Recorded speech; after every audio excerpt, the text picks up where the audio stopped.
היי, אני חגי. אני רוקד סלסה כבר 14 שנים, ואני רוצה לשתף אתכם במשהו גדול שלמדתי. יום אחד, כשכבר הייתי מדריך, הקלטתי, ניהלתי צוות של מועדון, רקדתי בערך 10 שנים סלסה, ואפילו פתחתי מקום משל עצמי, הגעתי ללמוד סלסה במילאנו. בצורה שונה ממה שמלמדים בארץ. עולם שלם נפתח בפניי. עם כל הרקע שלי, פתאום על הרחבה הייתי סתם עוד רקדן. בהתחלה לא הבנתי למה, ואז הבנתי. כולכם בטח שמעתם על שיינס, פסיטו, סואלטס, או במילים אחרות, סולו סלסה. רובכם בישראל כנראה פחות אוהבים סולו סלסה. גם אני פחות אהבתי. ובערך ככה נראיתי.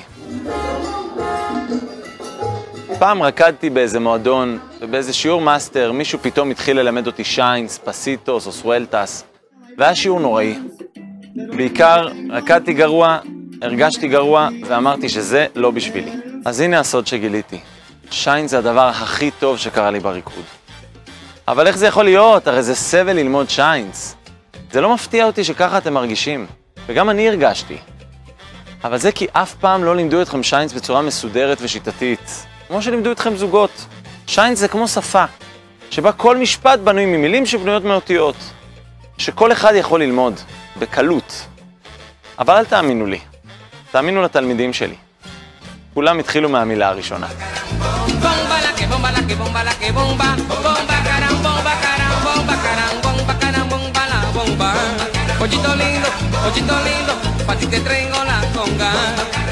אוקיי, אז אתה אומר לי שאני יכול ללמוד שיינס, אבל למה אני בכלל? מה זה יעזור לי? מעבר לרמת הריקוד הזוגי שהשתפרה בטירוף, מעבר לטכניקה, ליצירתיות, קיבלתי שני דברים אדירים. הראשון זה מוזיקליות. כן, הייתה גם לפני כן, אבל פתאום הרמה עלתה פי 10. יכולתי לרקוד את המוזיקה בצורה מדויקת שתמיד רק חלמתי עליה. השני זה איזשהו חיבור פנימה שאי אפשר להסביר במילים. חיבור שיכול להגיע רק מהתנועה שלי, מהתחושה שלי את הגוף שלי. חיבור שגם אתם תכירו ותתאהבו בו, וזה הכי כיף בעולם.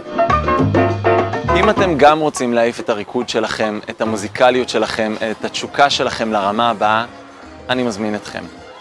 מזמין אתכם לקורס שמיועד בדיוק לאנשים שרוקדים סלסה, אבל וואלה, לא יודעים ואולי גם לא אוהבים שיינס. מבטיח שתגלו עולם חדש, ואפילו יהיה לכם מדהים.